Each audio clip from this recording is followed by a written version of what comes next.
My name is Josephine Kiaga. I am COO and co-founder of Kiagraphy Media Limited, which is a Tanzanian broadcasting company. And I am a freelance videographer, poet, graphic artist, and designer. So I've personally felt in my career, my art has always been provocative. I always talk about things like FGM, taboo topics that force people to sort of step back and address the things that they don't want to talk about.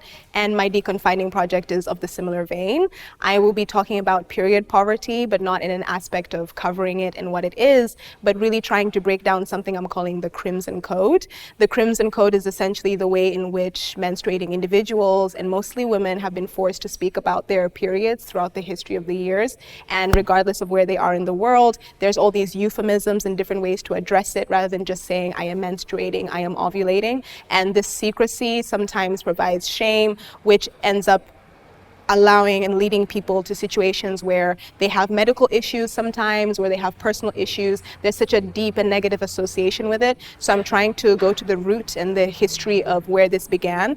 In an African context, I understand a lot of it came from colonialism and a lot of it came from Western influence. But in the West, at the same time, a lot of it came from misogyny, patriarchy, and its inclusion and integration into hospitalization and medicine as a whole. So I'm really trying to deconfine and decolonize my own mind with the way that I speak about menstruation and trying to break the Crimson Code, which is why the title of it is Breaking the Crimson Code.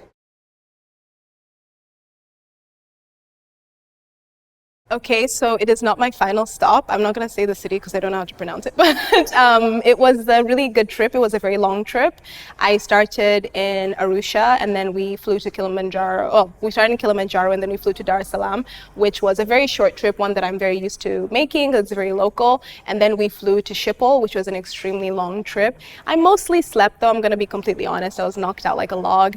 And then I woke up in Schiphol, had some breakfast, and then I flew here. And the trip itself was actually quite nice. I had researched the weather and I saw that there was a heat wave, but to be honest, I didn't believe it until I arrived in Schiphol and I just took my sweater off because it was so hot.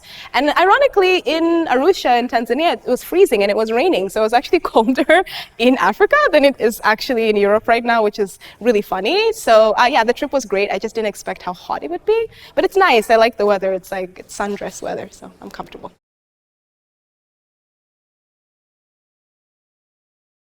I think this city is more vibrant than I expected. I think what's different here than I've never really seen is the amount of art. I think that I've come across, random corridors with amazing graffiti and incredible installations, and we came across an installation that was like a door and some plates and some drugs on the plates and different things that I wasn't necessarily able to interpret, but the appreciation of it and the fact that it's still there and the fact that there's a space that has been created to inhabit this is very inspiring to me, and it's very different because in Dar es Salaam, where I primarily live, I find that the expression of art can sometimes be limited because it's very politicized. And not that it's not politicized here, but I think there's been a certain platform that has been allowed and a certain leeway for expression, which is why things like survival can happen, which I personally find very inspiring. So I think that's very unique. I've been to a lot of different places around the world, but I've never felt the amount of freedom and artistic expression that I've just come across on my day-to-day walks around the city. Yeah, I think the aspect that I've enjoyed so far the most is actually the short films. So I've come across a lot of different types of short films. We just went to a gallery earlier today, which was incredible. And I love to see different styles of filmmaking. And I'm not sure who the artist is, forgive me for not knowing her name, but in one of the buildings, I saw a film where it was a lesbian couple before, I think, they were attacked in a war. And they were rotoscoping images of the outside and some of their inner thoughts onto bed sheets and white walls behind them. And I found that so interesting because I'm thinking to myself as a filmmaker, why have I never thought of that? Because it's true, this is something plain, so you could sort of put any image and project any image onto it. And they were in one room, but it felt so expansive and it felt so large and it felt like I could see the entire world, even though we hadn't left this room and we're sort of intimately going between this couple. And I found that very inspiring, and I definitely would take a little bit of that from my own work. And I just think the way people speak in metaphors in their work and the quotes, I've taken photos of like my favorite quotes in terms of their translations, because I find that the language in and of itself is very beautifully metaphorical. It's not very literal. So I've really enjoyed that aspect of it as well. I think that's been my favorite part.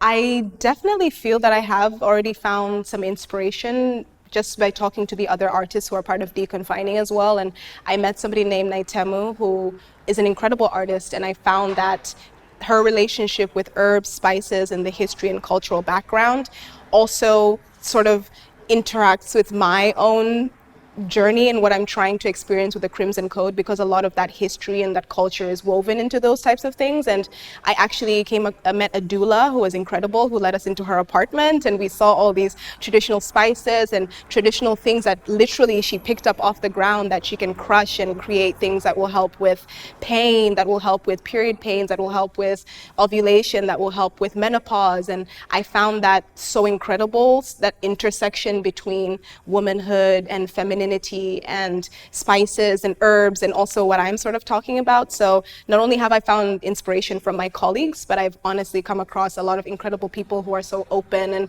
willing to share and literally let me into their home so that I could experience something that I don't think I could ever experience anywhere else. And listening to beautiful music and folk tales and folklore, whether it's from here or from Ukraine or from some of the surrounding countries of people that I've also met. Like I met a very interesting Lithuanian woman who was talking about astrology, and I love astrology, and it's not necessarily part of my project, but the way that, oh, sorry, I'm touching the mic, the way that they were talking about their projects and their passion and the relationship again with femininity and birth and motherhood has also been very inspiring for me. So I've come across a lot of different conversations that I think have helped, but also from an artist perspective, seeing different types of installations, whether it be illustration, whether it be drawings, whether it be video, whether it be film.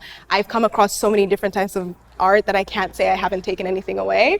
But I'm also interested to see what the next few days will be, because I have interviews and I have conversations that I haven't had yet. And I also have a whole leg of this trip I haven't gone to. I'm going to Berlin, I'm going to Paris, I'm going to London, I'll be going to Manchester. So there's a whole leg of it I've yet to interact with. But so far, even though it's only been 2 days, it has been so full and so wholesome and just an amazing experience.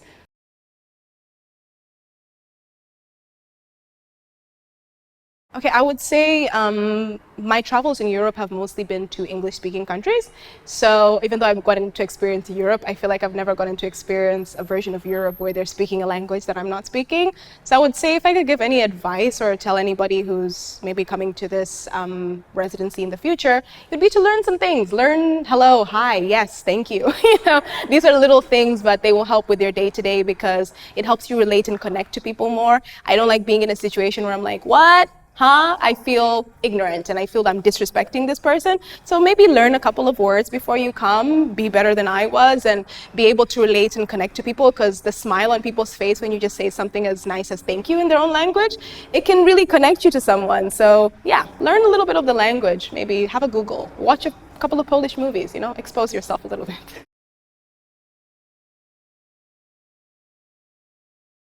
So upon writing for this project, and how I got this residency was really through research. So I found that the period poverty activism in Poland was particularly inspiring because people were outraged by certain things and they were willing to stand up and have conversations. And in fact, I met somebody who volunteers for the Pink Box, which is one of the foundations that provides free menstrual products for anybody, and education as well.